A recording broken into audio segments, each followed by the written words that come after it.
The year was 2347, and humanity had finally taken its place among the stars. Earth was no longer alone. For nearly a century, humans had been members of the Galactic Concord, a powerful alliance of 12 spacefaring civilizations that controlled thousands of star systems across the galaxy. It was supposed to be a golden age. It was supposed to mean safety and progress, but Admiral Danny Vance knew better than to trust in peace. He stood at the observation window of Sentinel Prime, Earth's largest orbital station, watching a Valorian diplomatic cruiser dock at the main port. The ship was beautiful in the way that predators are beautiful. Its hull shimmered with adaptive armor that could change color and density in milliseconds. Its weapons were hidden but deadly, capable of destroying a small moon. The Valorians built everything to intimidate, and their ships were no exception.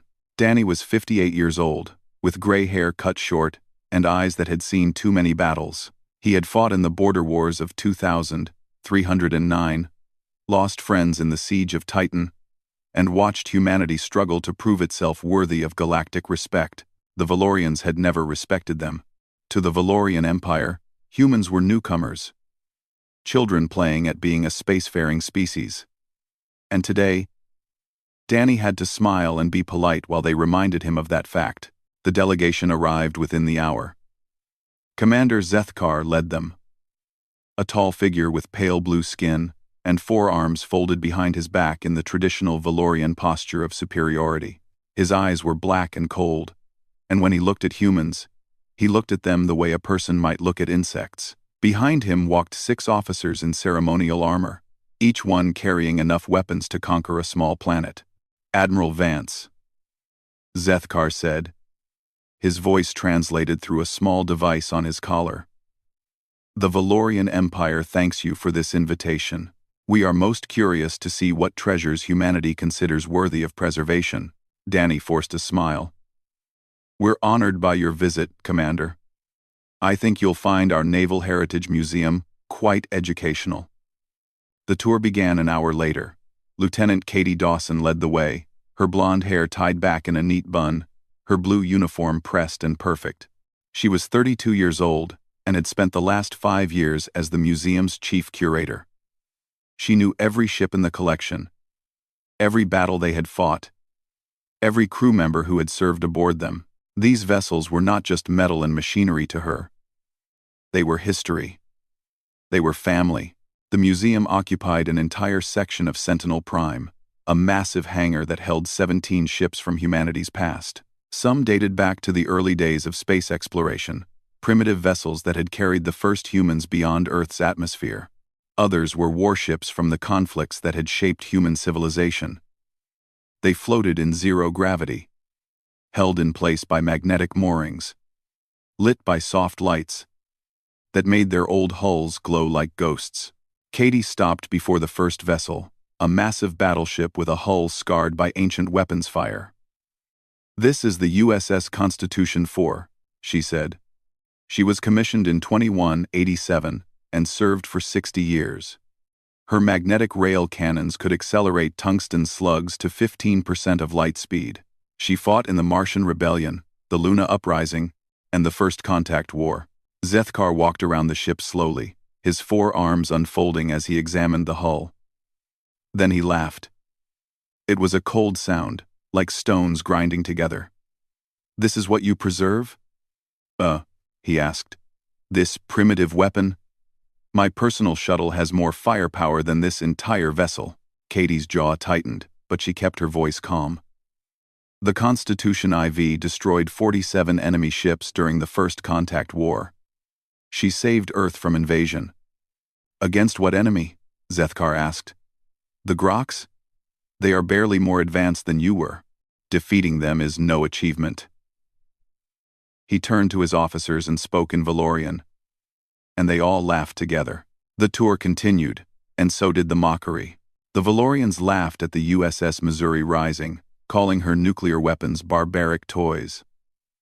They sneered at the USS Intrepid's legacy and her electromagnetic pulse arrays, weapons so devastating that the Galactic Concord had banned them 2 centuries ago. They called the ships floating coffins and museum pieces, and proof that humans should have stayed on their little blue planet.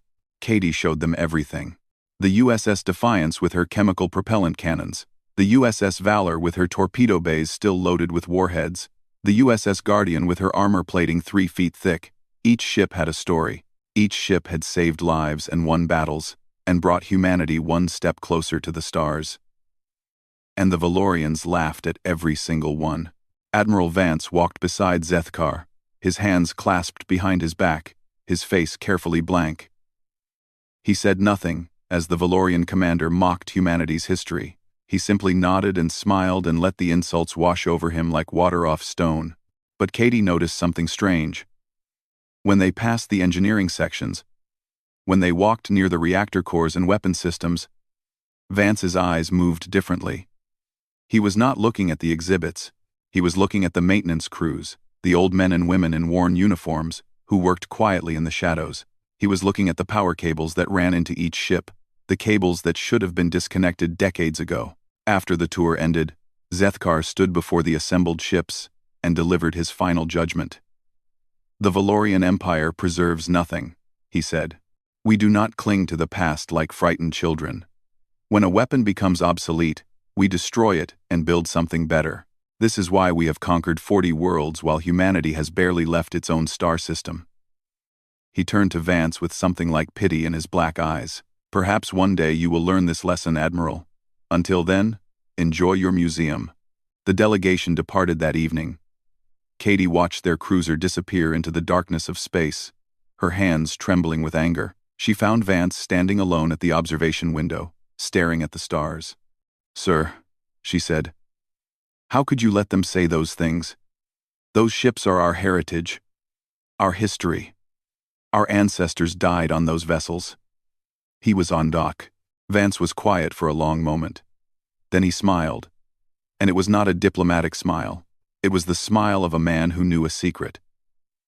"Lieutenant Dawson," he said, "do you know why we never fully decommissioned those ships?" Quote, Katie frowned. "Sir? Those reactors are still operational. Those weapons are still loaded. Chief Russo and his team have maintained them for 40 years. Vance turned to face her, and his eyes were hard. "The Valorians think we keep those ships because we are sentimental fools. Let them think that. Let everyone think that. Because one day, Katie, we might need those old ghosts. And when that day comes, I want them ready to fight." Katie stared at him, understanding slowly dawning on her face. The museum was not just a memorial. It was an arsenal.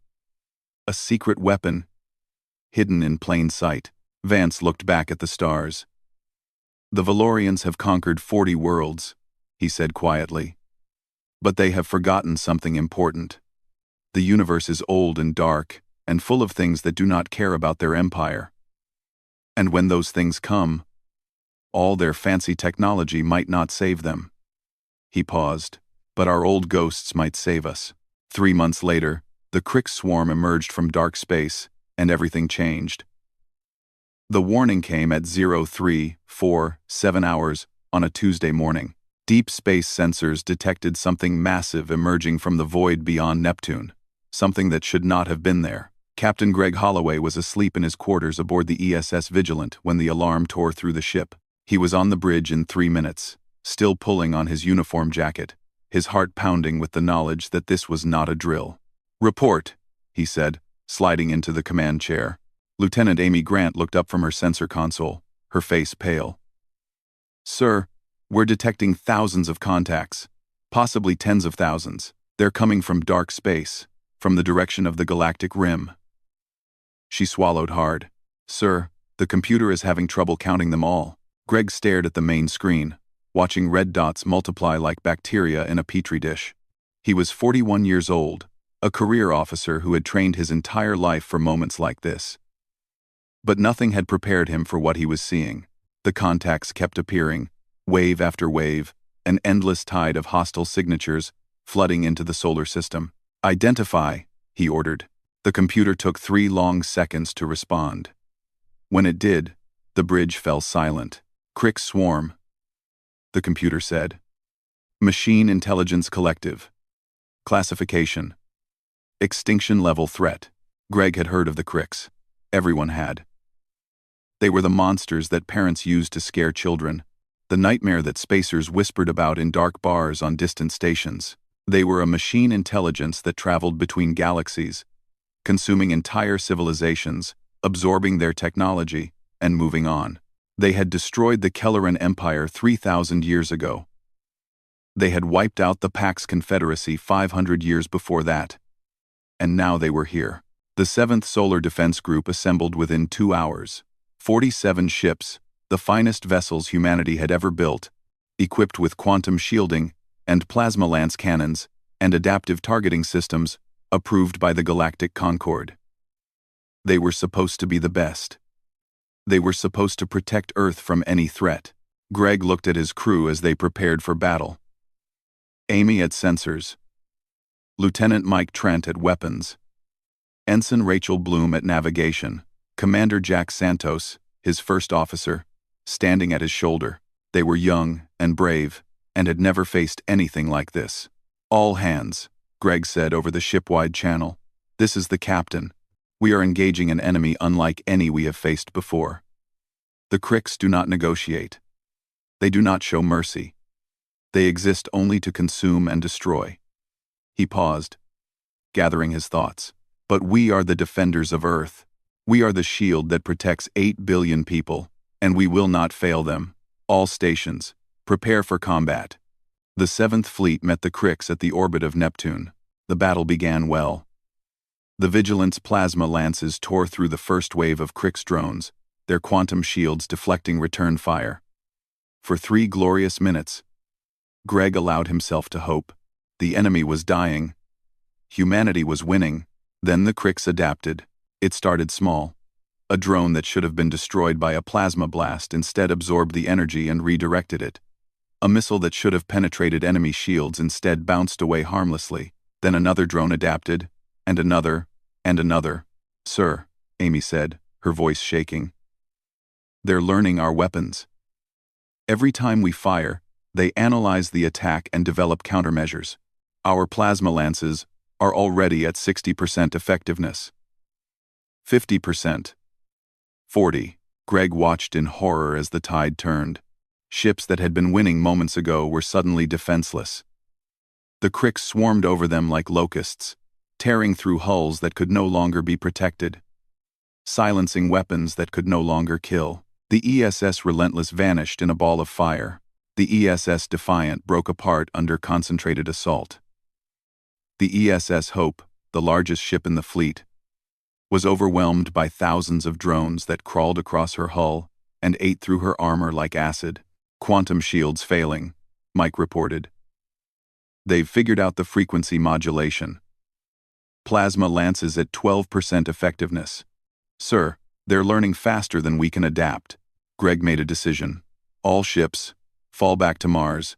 We need to regroup, find new tactics." He never finished the sentence. A Crix beam, perfectly calibrated to penetrate the Vigilant's weakened shields, struck the bridge. The world turned white, then red, then black. In his final moments, Greg Holloway managed to trigger the emergency broadcast, sending a message back to Earth. His voice, broken and desperate, reached every command center on the planet. "They're learning everything. Nothing works twice. God help us all." Then the ESS Vigilant died, and 47 ships became 3. The survivors limped back to Earth with stories of horror. Lieutenant Amy Grant, pulled from the wreckage of an escape pod, could barely speak. She told them about the Crix, about how they learned and adapted and overcame every weapon humanity possessed. She told them about watching her captain die, watching her friends die, watching everything she believed in crumble to dust. The World Council convened in Geneva within hours. Presidents and prime ministers and military commanders gathered in a bunker deep beneath the Swiss Alps, staring at screens that showed the Crix advance. The swarm was slower now, taking time to consume debris and analyze human technology. But they were still coming. 6 hours. That was the estimate. 6 hours until they reached Earth. Admiral Danny Vance sat in the corner, saying nothing. He listened as generals proposed counterattacks with weapons that had already failed. He listened as politicians debated surrender to an enemy that did not accept surrender.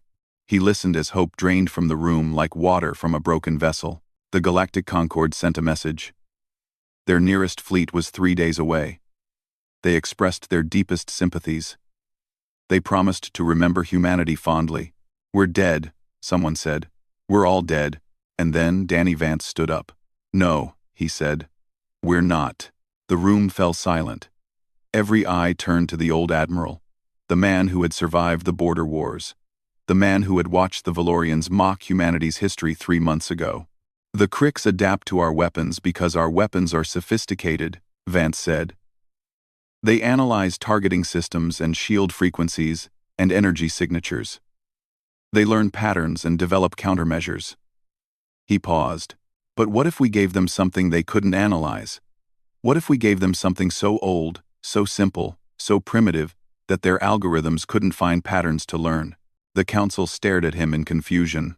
"I'm talking about the museum ships," Vance said. "Magnetic rail cannons that are just mass and velocity.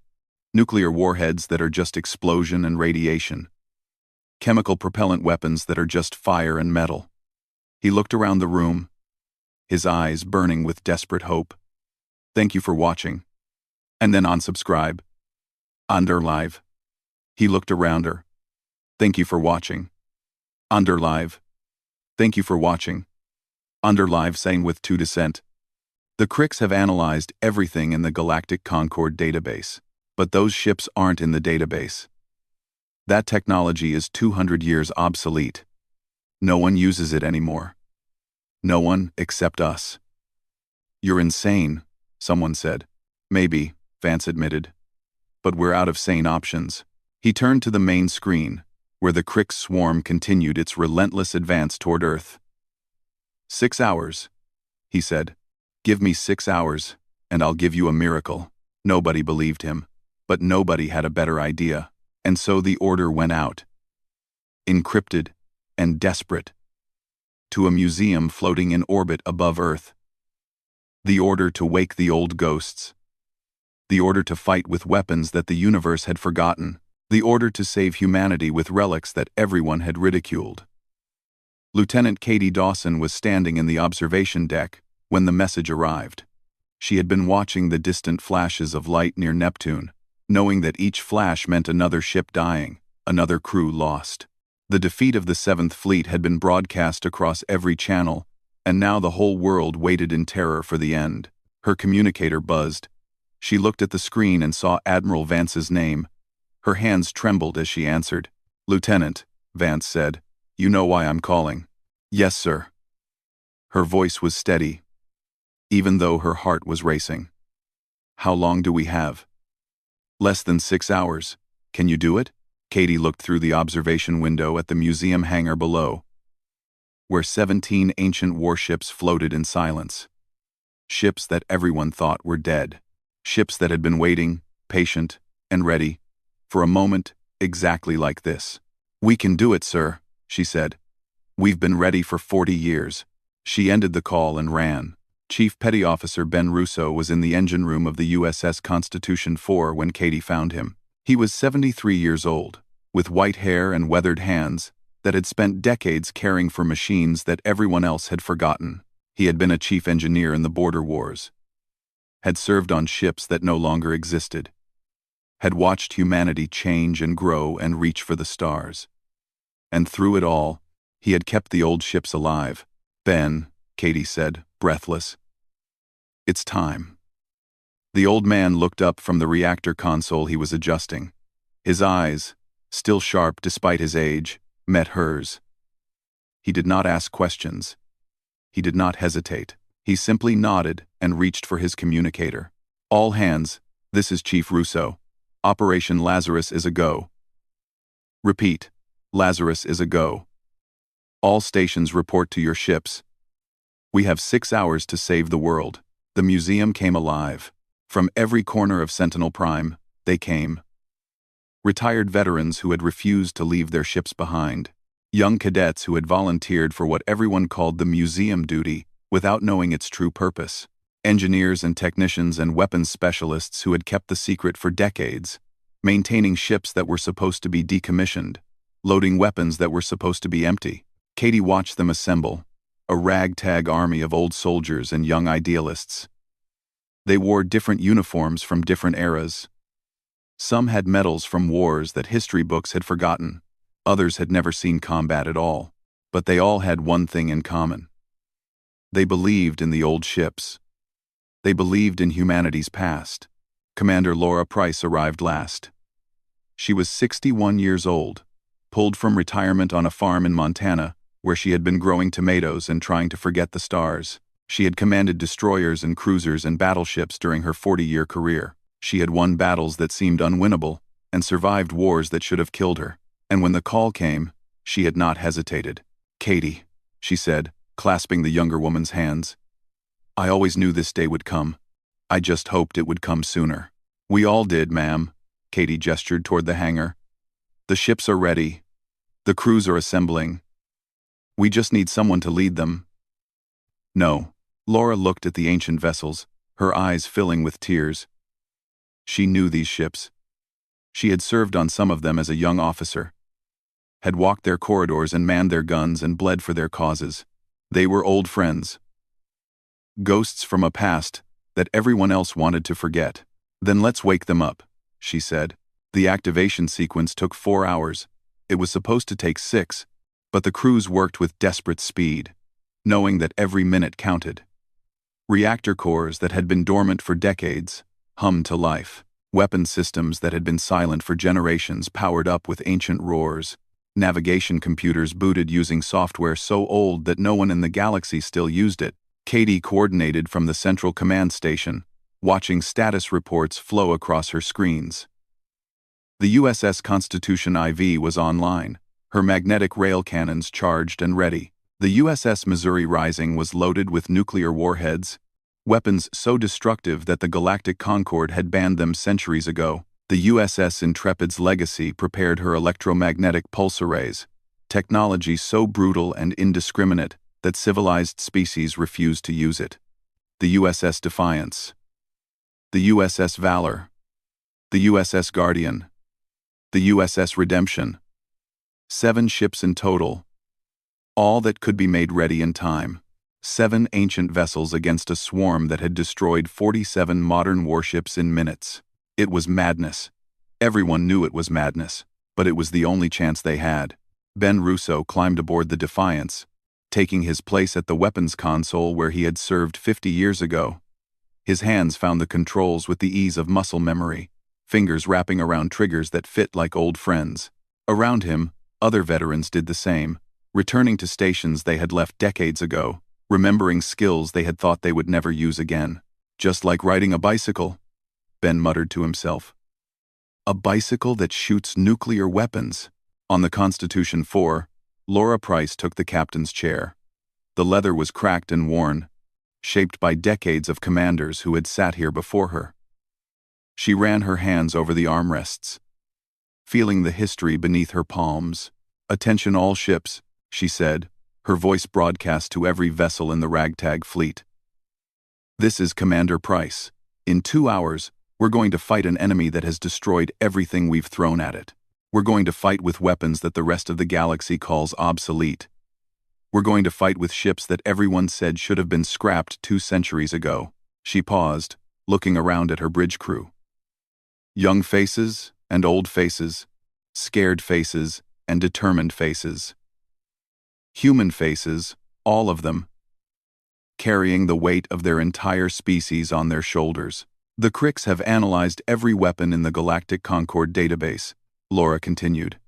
"They've adapted to quantum shields and plasma lances and every other fancy piece of technology that the modern fleet used. But they don't know about us. They don't know about rail cannons and nuclear warheads and EMP arrays. They don't know about chemical propellants and kinetic impactors and good old-fashioned explosives." She stood up, her voice rising with each word. "They think they know humanity. They think they've figured us out. But they've only seen what we've become.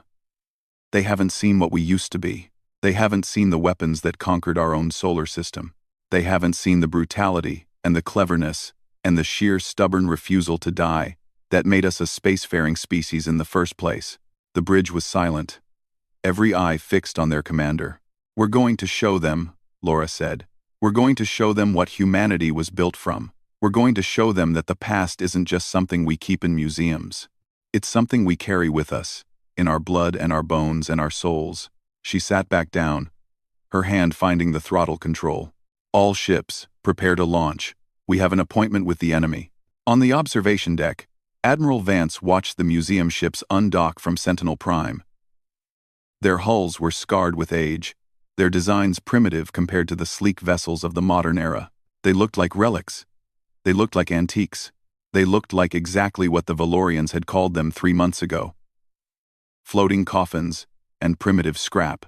But as they turned toward the approaching enemy, as their engines flared with ancient fire, Vance saw something else. He saw the spirit of humanity's past, awakening to defend humanity's future.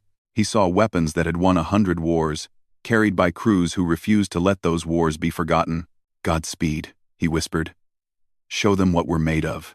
The museum fleet accelerated toward the Crick swarm, 7 old ghosts against an army of machines. Behind them, Earth waited in silence, watching, hoping, praying. The battle for humanity's survival was about to begin. The Crick swarm entered Earth's orbital space with the confidence of predators who had never known defeat. Their collective intelligence had analyzed the wreckage of the 7th Fleet, absorbed the technology of 47 human warships, and developed countermeasures for every weapon system in the Galactic Concord database. They knew humanity's strength. They knew humanity's weakness. They knew that nothing could stop them now. Then they saw the museum ships, and their algorithms paused in something that might have been confusion. 7 vessels approached from Earth orbit. Their designs were unfamiliar, their weapons unrecognizable, their technology absent from every database the Cricks had ever consumed. The swarm's analytical networks spun through terabytes of absorbed knowledge, searching for matches, searching for patterns, searching for anything that would tell them what they were facing. They found nothing. Commander Laura Price watched the enemy on her tactical display, thousands of red dots swarming like angry hornets. Her bridge was dark, lit only by the glow of ancient monitors and the distant fire of Crick's weapons testing the space ahead. Around her, her crew sat in tense silence, hands hovering over controls, waiting for the order. "All ships, this is Price," she said. "We engage at close range. I know that's insane by modern standards, but our weapons don't work at distance. We need to get close enough to smell their exhaust." She allowed herself a small smile. "Besides, the Cricks have never fought anyone crazy enough to charge straight at them. Let's see how they handle it." The museum fleet accelerated. The Cricks responded with weapons that had destroyed the 7th Fleet in minutes. Adaptive beams that had penetrated quantum shields. Missiles that had overwhelmed plasma defenses. Energy pulses that had learned and countered every human tactic. None of it worked. The Constitution IV's hull was old-fashioned titanium alloy, 3 feet thick, designed in an era when shields were unreliable and armor was everything. Crick's beams that had sliced through quantum barriers simply heated the metal and bounced away. The Missouri Rising took a direct hit from an adaptive missile, and her nuclear-hardened hull absorbed the blast without breaking. The Defiance weathered an energy pulse that would have fried a modern ship's systems, her primitive electronics too simple to be disrupted. "They can't adapt to what they can't analyze," Katie Dawson said from her station on the Constitution IV. "Their weapons are designed to counter sophisticated defenses. We don't have sophisticated defenses. We just have thick walls and stubborn engineers," Laura nodded. "Then let's show them what old-fashioned weapons can do." Constitution. Open fire. The magnetic rail cannons spoke. They were simple weapons by galactic standards. Just electromagnets arranged in a long barrel, accelerating chunks of tungsten to a fraction of light speed. No targeting computers, no adaptive guidance, no smart technology that could be analyzed and countered. Just mass and velocity, the oldest weapons in the universe, the same principles that had killed dinosaurs and shattered moons since the beginning of time. The first slug hit a Crick's destroyer and kept going, punching through the machine vessel like a bullet through paper. The second slug took out a cluster of drones. The third split a cruiser in half. The Cricks tried to adapt. Their algorithms analyzed the incoming projectiles, searching for patterns, searching for weaknesses, searching for something to learn. But there was nothing to learn. The slugs were just metal. The railguns were just magnets. There was no frequency to modulate, no energy signature to counter, no software to hack. There was only physics, pure and simple, and physics did not negotiate. Missouri Rising, you are clear to engage, Laura ordered. The nuclear warheads launched. They were ancient weapons, descendants of the bombs that had ended World War II on Earth centuries ago. They did not guide themselves. They did not adjust their trajectories. They simply flew toward their targets and detonated with the fury of collapsing stars. The first warhead vaporized an entire Crix formation. The second created an electromagnetic pulse that blinded enemy sensors for miles. The third, fourth, and fifth struck in rapid succession, turning a section of the swarm into expanding clouds of debris and radiation. The Crix had never encountered nuclear weapons. The civilizations they had consumed had abandoned such primitive technology millennia ago, considering it too barbaric and inefficient for modern warfare. They had no countermeasures. They had no defenses. They could only watch as their ships died in fire. Chief Ben Russo sat at his station aboard the Defiance, his weathered hands working the weapons console with the skill of 50 years' experience. Around him, young cadets watched in amazement as the old man fought the way their ancestors had fought, with instinct and experience instead of computer assistance. "You see that cluster forming up on our port side?" Ben said, pointing at his tactical display. "They're trying to overwhelm us with numbers, same as they did with the modern fleet, but they're bunching up too tight." He grinned and keyed his weapons. Big mistake. The Defiance fired a spread of chemical propellant rounds, old-fashioned explosive shells that nobody had used in 2 centuries. The Crix analyzed them, searching for smart guidance systems, searching for adaptive warheads, searching for something to counter. They found nothing but gunpowder and metal and the simple desire to destroy. The shells hit. The cluster vanished. "Adapt to that, you tin-plated bastards," Ben muttered, and fired again. In the center of the battle, the Crix collective intelligence was experiencing something it had never felt before: uncertainty. Every weapon system it had ever encountered had patterns. Every defense it had ever faced had weaknesses. But these human ships were different. They fought without patterns. Their weapons had no weaknesses to exploit, because their weapons were so simple that weakness was a meaningless concept. The swarm tried new tactics. It sent waves of drones to overwhelm individual ships with sheer numbers. The museum fleet responded by pulling together in a tight formation, covering each other with overlapping fields of fire. It was an ancient tactic, something called crossing the T, used by sailing ships on Earth's oceans hundreds of years ago. The Crix had no record of it. The Crix had no defense against it. Laura Price commanded from the center of the formation, directing her fleet with instincts that came from studying naval warfare back to the age of wooden ships and iron men. She used raking broadsides and concentration of fire and all the other tricks that humanity had developed over centuries of killing each other. The Crix algorithms spun uselessly, searching for patterns in chaos, finding only the random brilliance of human creativity. But the battle was not without cost. The USS Valor took a hit to her reactor and went dark, drifting away from the fight. The USS Guardian lost her main weapons array and could only serve as a shield for the other ships. And the USS Intrepid's Legacy, carrying the most devastating weapon in the fleet, was surrounded. Commander Laura Price watched on her display as the Intrepid's Legacy disappeared beneath a swarm of Crix drones. The ship's captain, Lieutenant Commander Tony Vega, had known what his mission was. He had known that his ship's EMP array was a suicide weapon, designed to fry everything electronic within 100 miles, including his own vessel. "All ships, this is Vega," his voice crackled over the communication channel. "I'm lighting up the array. Everyone get clear." "Tony, no," Laura said. "There has to be another way." "There isn't, Commander. And we both know it." A pause, filled with static and the sound of explosions. "Tell my wife I love her. Tell my kids I did this for them." Vega out. The Intrepid's Legacy fired her EMP array at point-blank range.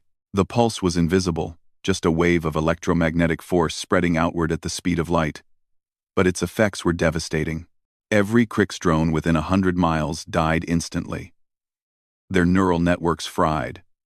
Their adaptive systems burned out. The swarm's central cluster, the coordinating intelligence that commanded millions of machines, went dark, and so did the Intrepid's Legacy, and everyone aboard her.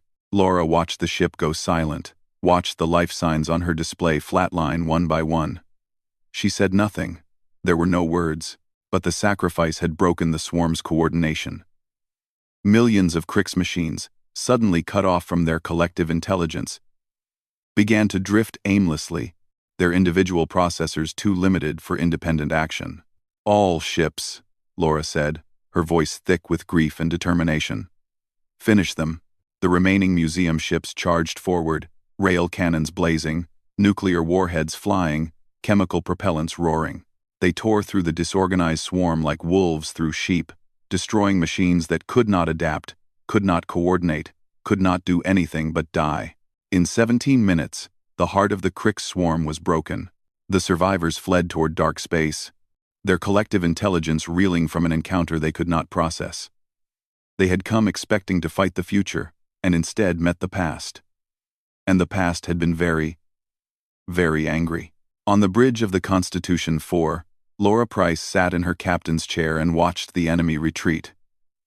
Her ship was damaged, her crew was exhausted, her friend Tony Vega was dead, along with everyone on the Intrepid's Legacy, but Earth was safe. 8 billion people would live to see another sunrise. She allowed herself to cry, just for a moment. Then she straightened in her chair and keyed her communication channel. "All ships, this is Commander Price. The enemy is retreating. We have won." Her voice broke slightly on the last word. "We have won. We have won." Behind her, someone started singing an old naval hymn. Another voice joined in, then another. Soon the whole bridge was singing, tears streaming down their faces, celebrating a victory that no one had believed possible. The old ghosts had saved them all. The USS Constitution 4 limped home with half her hull breached, and her crew singing old naval hymns. Behind her came the Missouri Rising, the Defiance, and the Guardian, 4 survivors of a battle that should have been impossible. The Valor drifted along under tow, her reactor cold, but her crew alive. The Redemption had lost her main engines, and moved on emergency thrusters alone. The Intrepid's Legacy did not come home at all. Earth watched their arrival on every screen, every channel, every device that could receive a signal. 8 billion people held their breath as the battered vessels crossed the orbital threshold, their ancient hulls scarred and burned but still flying. Crowds gathered in cities across the planet, looking up at the sky, cheering and crying, and embracing strangers like family. On the bridge of the Constitution 4, Commander Laura Price stood at the observation window and watched Earth grow larger with each passing moment. The blue marble of humanity's home, the planet that had given birth to a species stubborn enough to fight extinction with museum pieces. She had tears in her eyes, but she was smiling. "Commander," Katie Dawson said from her station, "we're receiving transmissions from all over the world. Every government, every military command, every civilian channel. They all want to talk to you." Laura shook her head. "Not me. I just gave the orders. The real heroes are the people who kept these ships alive for 40 years, waiting for a day that might never come." She turned to look at her crew, at the veterans and cadets and museum staff who had saved the world. "The real heroes are all of you." Chief Ben Russo looked up from his console, his weathered face creased with exhaustion. "We just did our jobs, Commander. Same as we always did. Same as humans have always done." The fleet docked at Sentinel Prime 3 hours later. Admiral Danny Vance was waiting at the airlock, his usually composed face wet with tears. He embraced Laura as she stepped off the ship, holding her tight, unable to speak. Behind him stood representatives from the World Council, generals and presidents and prime ministers, all of them waiting to thank the people who had saved humanity. The funeral for the Intrepid's Legacy crew was held 2 days later. 347 names were read aloud, each one followed by a moment of silence. Lieutenant Commander Tony Vega's wife stood in the front row with their 2 children, a boy of 12 and a girl of 9. When the ceremony ended, Laura Price walked over to them and knelt down to look the children in the eyes. "Your father was the bravest man I ever knew," she said. "He gave everything so that you could live, so that all of us could live." She reached into her pocket and pulled out Tony's captain's insignia, recovered from the wreckage of his ship. "I want you to have this. To remember him, to know that he died a hero." The boy took the insignia with trembling hands. "Will you tell us about him?" he asked. "About what he did? I'll tell everyone," Laura promised. "The whole galaxy will know his name." The Galactic Concorde arrived 3 days late, their relief fleet jumping into Earth's orbit to find the crisis already resolved. They demanded an explanation. They demanded to know how a species they considered primitive had defeated an enemy that had destroyed civilizations across the galaxy. Admiral Vance invited them to the Naval Heritage Museum. The delegation was led by Commander Zethkar, the same Valorian officer who had mocked humanity's museum ships 3 months ago. He walked through the hangar in silence, staring at the vessels that had accomplished the impossible. The Constitution 4 sat in her moorings, her hull still bearing the scars of battle. Engineers swarmed over her, repairing damage, replacing parts, preparing her for whatever might come next. "I do not understand," Zethkar said finally. His voice was quiet, stripped of the arrogance it had carried during his last visit. "These weapons are centuries obsolete. Your technology was primitive when you joined the Concorde. How did you defeat the Krix when they had adapted to every modern weapon system?" Vance smiled. It was the same smile he had worn when Zethkar had mocked humanity's history. "The Krix adapt to what they understand," he said.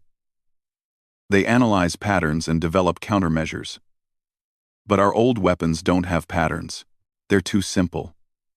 A railgun is just mass and velocity. A nuclear warhead is just explosion and radiation.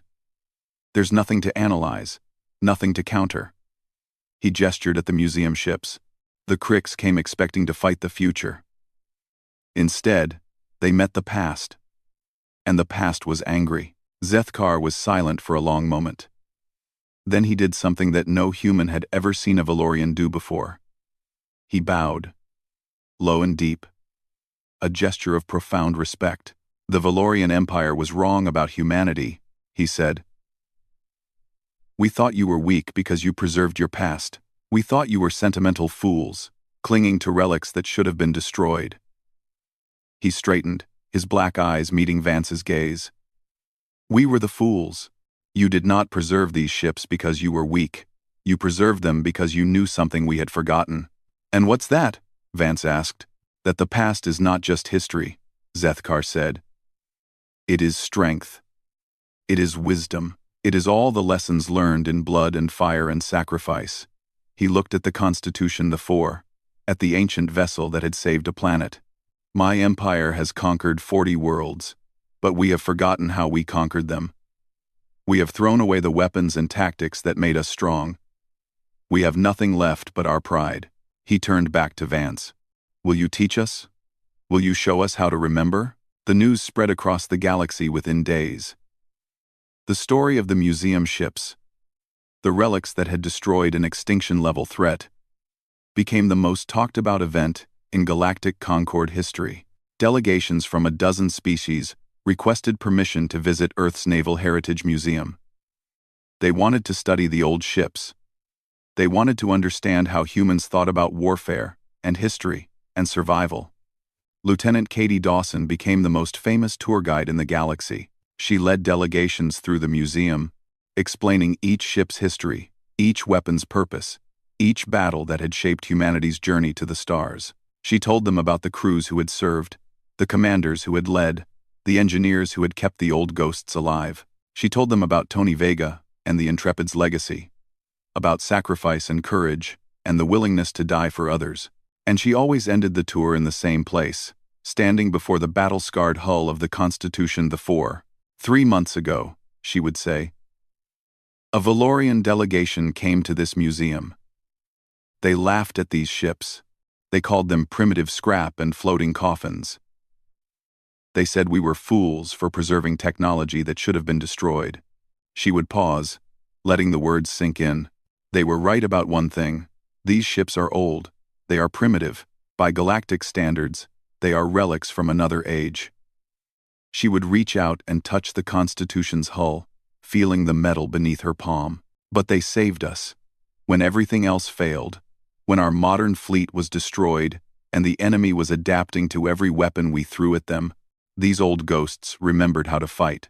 Her voice would grow stronger, filled with pride and emotion. The Valorians asked us why we keep these ships, why we spend resources maintaining technology that everyone else has abandoned. And the answer is simple. She would turn to face her audience, her eyes bright. We keep them because we remember. We remember every war we ever fought, every enemy we ever faced, every lesson written in the blood of our ancestors. She would gesture at the museum, at the 17 ships that had stood silent for decades, waiting for the moment when they would be needed.